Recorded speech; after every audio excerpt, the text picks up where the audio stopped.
Hello, good morning. Bagong gising ang babae na to. Hindi ako nakapaghilamos kasi nawalan ng tubig sa CR sa taas. So, andito na ako sa tindahan. Good morning, y'all. Tara na at mag-tea.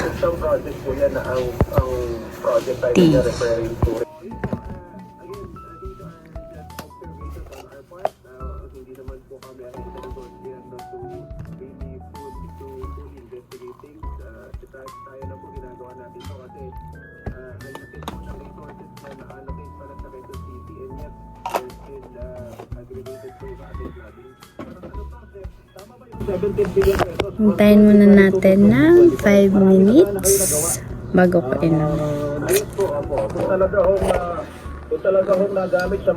Super init din ng tubig. Nagmo-moist. Inom natin. Okay na to. Hindi pala ako nakapag-jogging. Kasi, kung ba hindi ako makatulog kagabi. Tapos nagising ako ng alas 2. Ayun. Sabi bukas.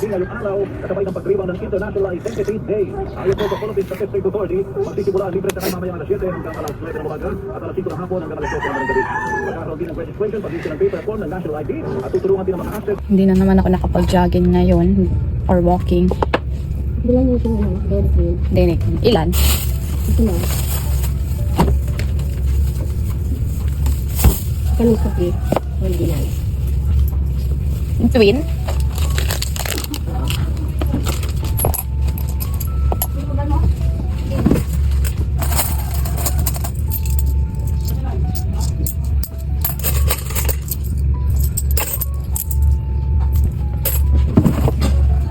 Yan, hindi ako nakapag-jogging. Kaya, nagkaalam din ako mga ngako. Kasi ba naman, hindi ako nakatulog kagabi agad. Tapos, nagising ako ng madaling araw. Kasi yun, pawin na lang ako.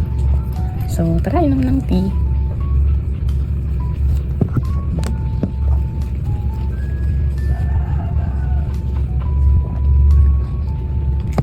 So, mamaya na lang ulit guys kung ano yung magiging ulam namin. At yun yung magiging brunch ko ngayong araw. Bye guys, mamaya na. Mapiprito ng boneless bangus. Meron akong sayote at hiniwa-hiwang, kamatis, sibuyas, bawang, and sili. And syempre may sardinas. Ayun, ginisa ko na nga lahat sila all together. Ginisa ko na. And then, pag ganyan na yung itsura, ilalagay ko na yung sardinas. Bali, 2 sardinas yan na color green, hindi maanghang kasi meron naman akong inilagay na siling labuyo. And then, halo-haloin hanggang sa feeling mo, pakiramdam mo okay na. And then, nilagay ko na rin ng laurel para dagdag lasa din siya sa niluluto ko. Yan, nilagyan ko na rin ng paminta and onting toyo.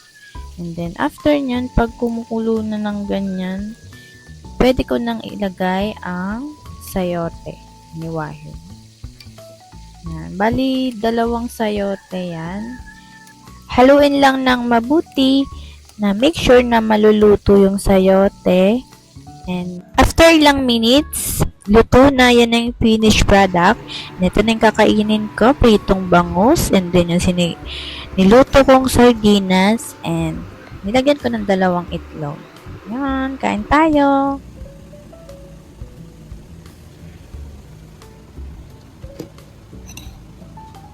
Siyempre, ang aking starter pack, bago ako kumain, siyempre, iinom muna ako ng tubig. Ayan, palagi kong dalang aking tumbler na may tubig kasi para mabilis na lang if ever na mauhaw or syempre kailangan natin pag naglo-low carb ay kailangan ng maraming tubig na i-intake. So, dyan nga, parang feeling ko sobrang dami ng nasandok ko ng ginisang sardinas and 2 prito yung kinuha ko at 2 itlog.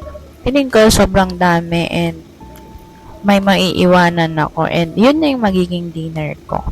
Ang sabi lang talaga ni mama is yung pritong bangus na boneless lang yung lulutuin ko. So, nag-isip ako ng pwedeng ipares kasi meron naman din kaming naiwan sa fridge na dalawang sayote, and then yun na yung ginawa kong magiging gulay kapartner ng prito. Ayun, sa low carb naman, kahit anong ulam naman, pwedeng pwede. Basta't hindi lang lalagyan palagi ng mga vetsin or mga cubes. Maganda ng pampalasa yung asin at paminta. Para pang low carb lang talaga yan. Katulad yan, ginisang sardinas, tapos meron ding pritong boneless bangus, and nilagyan ko na rin ng 2 itlog para syempre mas full pa rin talaga tayo sa kinakain natin. Kaya sa palagay ko, hindi naman talaga sobrang mahal ang paglo-low carb. Maging mindful lang talaga tayo sa mga kinakain natin, lalo na dito sa pamilya namin. Ako lang yung naglo-low carb, kaya ayun, kung ano lang din yung ulam. So, swerte ko na rin kasi ako din yung nagluluto. Kaya, alam ko yung mga pampalasa na ilalagay or something na nakakasama or hindi sa paglo-low carb ko. So, inuulit ko, hindi naman kasi ako yung strictly na naglo-low carb. Nakita naman natin na hinaluan ko yung aking ulam na sardinas. So, kailangan din be mindful kasi kailangan limit lang din tayo sa pagkain ng mga processed food like sardines or other na processed food kasi hindi siya advisable talaga sa mga low carb, lalo na sa mga clean low carb. So, paminsan-minsan pwede naman, hindi dapat na araw-araw. Lalo na sa mga naglo-low carb na for healing, para sa mga sakit nila, no talaga yung mga ganong processed foods. So, ako, kasi ang focus ko is, wala naman akong ginagamot na sakit ko. So, ang focus ko lang din is for lose weight and syempre healthy lifestyle na din. So, ayun, masasabi ko sa paglo-low carb ko, ilang week na akong naglo-low carb. Tipid din naman kasi kung ano lang din yung ulam namin dito sa bahay. So, yun lang din yung kinakain ko. And dinner na rin yan. Bale, 5 p.m. Kumakain na ako ng dinner. And yung kaninang natira ko, yun lang din yung kakainin ko. So far, ayun, sobrang nakakatipid din talaga din ako sa paglo-low carb. Kasi kung ano lang din yung ulam namin, yun lang din.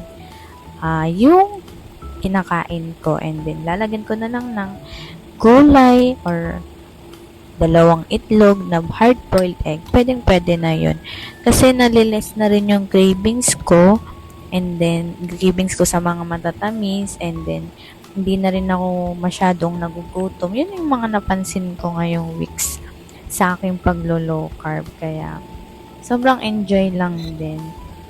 Tipid na nga, at the same time nababawasan na rin yung timbang ko, at yun naman din yung goal ko sa paglo-low carb. And then sana tuloy-tuloy na to. Bali, ika-1 month ko is maglalabas naman ako ng kung ano yung naging progress sa katawan ko sa pagkain ko ng low carb. And that's all for today's, guys.